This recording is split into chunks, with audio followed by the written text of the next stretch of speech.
But right now, a goalkeeper who has put MLS on notice and a guy that has really had a solid season so far coming in for TFC, goalkeeper Chris Konopka. Chris, welcome to Red Card, my friend. Thank you very much. Good to be on. Pleasure's all mine, Chris. Tough loss on the weekend. Let's talk about it very little and then move on and talk about the impact. Unfortunately, the expansion team, New York City, comes in. They get the job done. They get a massive road win. We don't need to talk about the gong show with the ref there. That's a story in its own. But let's talk about the physical play that team brought in your own barn. Now, you guys know that there's going to be teams coming after Jovinko and Brad's, on and on. How important is it now that you guys learn from this and the physical play that this team brought you, that you bring it to them and others when you go into their barn? No, it was massive, actually. I mean, I think going forward in the season, it's always good to have these little speed bumps. And New York City, they came in and, although they weren't so much doing well at the start of the season, they're a team that's going to find themselves as the season goes on, and you're going to see results getting better and better for them because they have such a good quality and amount of players. It's just they're a brand new team, and they obviously haven't played together much. So you can see that forming over the past couple of weeks when they're getting a few results here and there. And so we knew that coming in, but it was a good speed bump for us to see that sort of test against us and the speed and the pace, and now we could learn from it and go forward. You see this day in and day out, game in and game out. I said this to Tim Bazbichenko before this actually after the first game against Vancouver in that first win. I said to him, I truly believe you'll get into the playoffs and make noise simply by these two fellows. Put aside Jovinko, Altidore, and Bradley. We know that they're world-class players. But Sheru and Perkis, to me, are the real deal. They're pit bulls, they're warriors, they're professionals, and it's got to be comforting for you to be in front of these guys knowing that if they make a mistake, they'll make up for it, but on top of that, they're true professionals.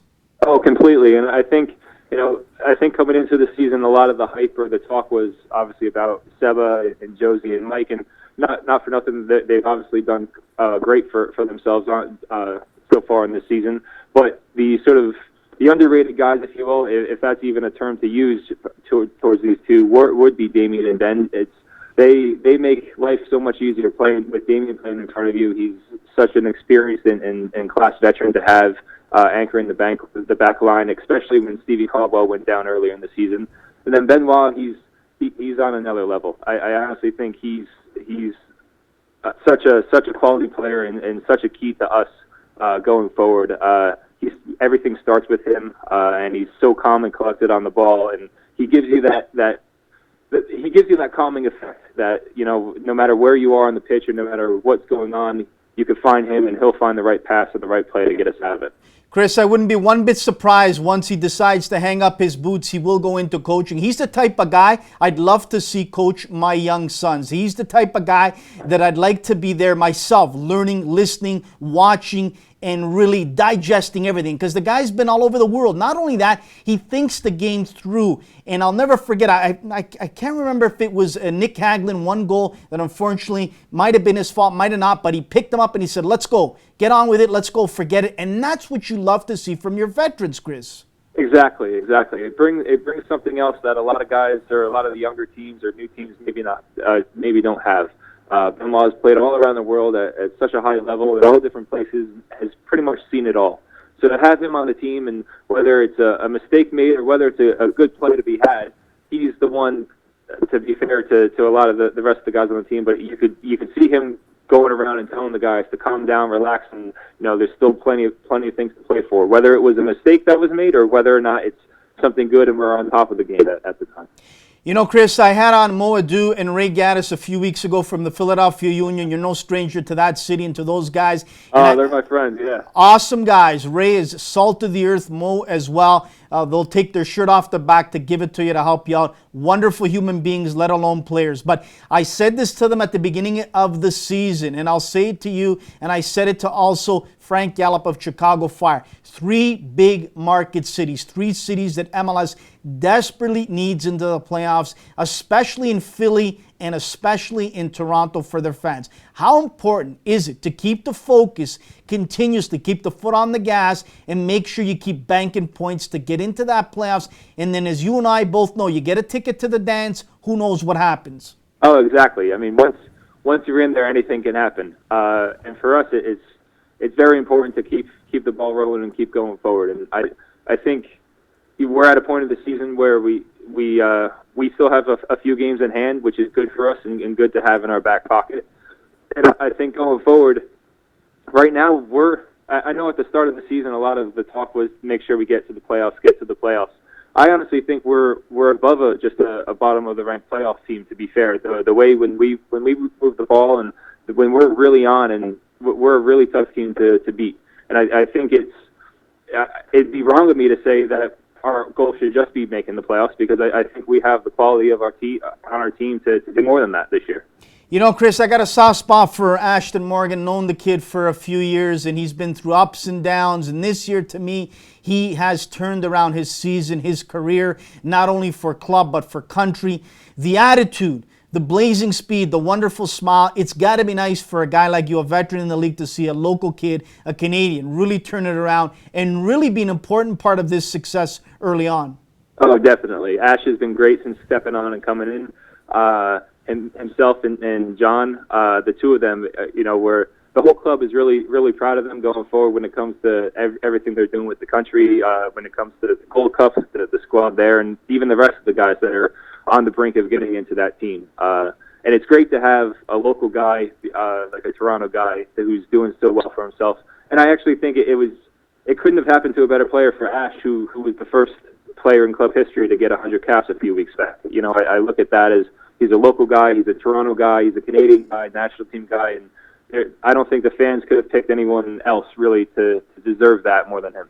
Let's talk about the Montreal Impact coming in tomorrow night. I got to be honest, a few weeks ago I was looking at them and I was contemplating whether or not I should talk about a possible coaching change with Frank Lopez getting the hook. Even though he had that great run in Champions League, they only had one win. And I think at that time, 4 losses and 1 tie. But right now, they're actually nipping on your ankles, and it is a massive game tomorrow night.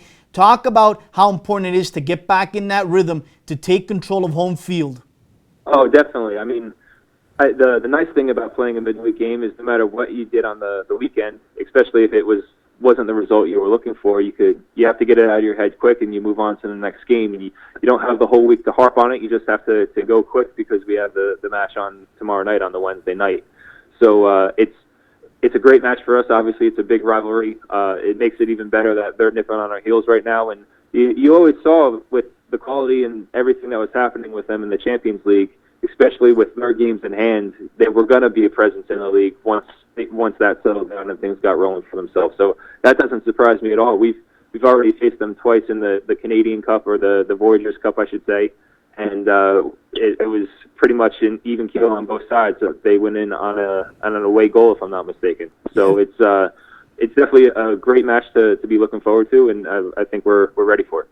Chris, this is a league that's on the rise. I've been following this league since day one, and I've taken a lot of ridicule from friends, from family, from colleagues in Italy and all over Europe, laughing and saying this is a vacation league. I tell them in 2015, if you still think it's a vacation league, come down, watch a few games, talk to Seba, talk to Kaká, and you'll see it's no longer a vacation league. To me, I think it is so important. I don't need you to really comment on it because I don't want to get you in any heat. But what I saw Saturday was absolutely disgusting and upsetting, because when Beckham was playing, he got all the respect in the world from the refs. Even Kaká today is not getting the respect that Beckham did. So to me, if you got Kaká, Jovinko, you got possibly Pirlo, world-class players, they need to be respected.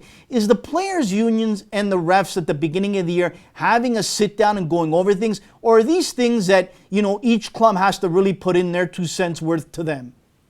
No, I mean, the players and the refs try to get on an even keel at the start of the season. Obviously, what a referee sees and what a player sees at the game, they have to make such split decisions that even if you watch it in an instant replay, sometimes you can't even tell if it's the right call or not. So no matter what happens on the field, sometimes you just have to get on with it and go forward. You just hope that in the long run that the league and the refs and the players come together and we have an amazing product that's looked at worldwide as something great. Chris, let's talk about you before we let you go very quickly. What do you like to do on your off days? Is there something specific you like to do to just unwind and chill out?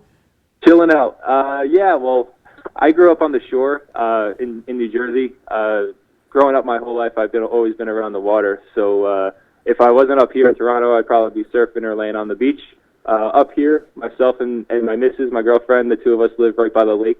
So we'll chill out and hang out by the lake a little bit. I'll play some music here and there. I've been playing music since I was about 13 years old. So things like that, just to keep my mind free and clear. We'll try and go through a couple quick hits in the last 2 minutes. We really appreciate your time, but let's go through this very quickly. Who's the number one jokester on the team right now today? Number one jokester, Josie. And let's talk about the number one place that you like to play in as the visiting team. Which facility would that be?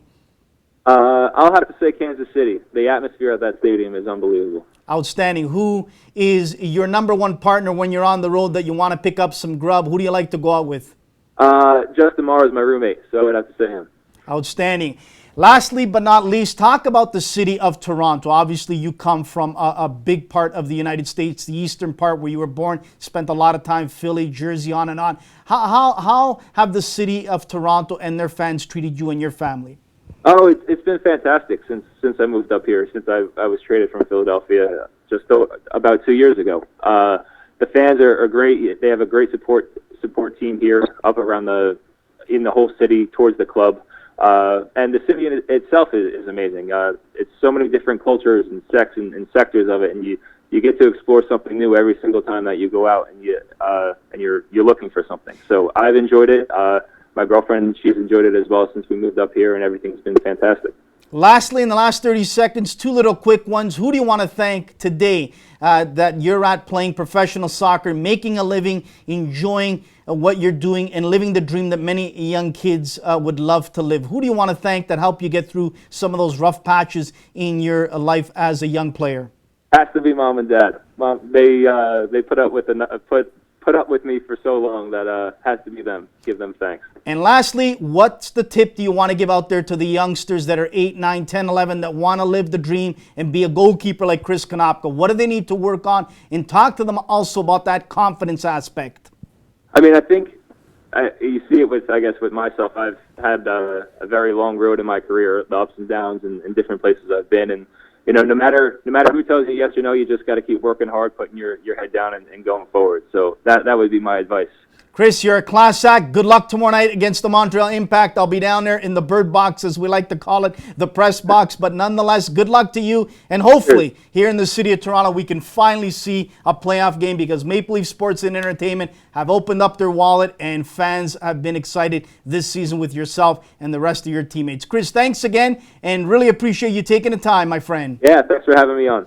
Class act. That is Chris Konopka of TFC, goalkeeper. He came in real early in the season and has not looked back. This guy is the real deal. I said this right after the first game. His demeanor, his style, his attitude, this is the number one goalkeeper of TFC. Quick commercial.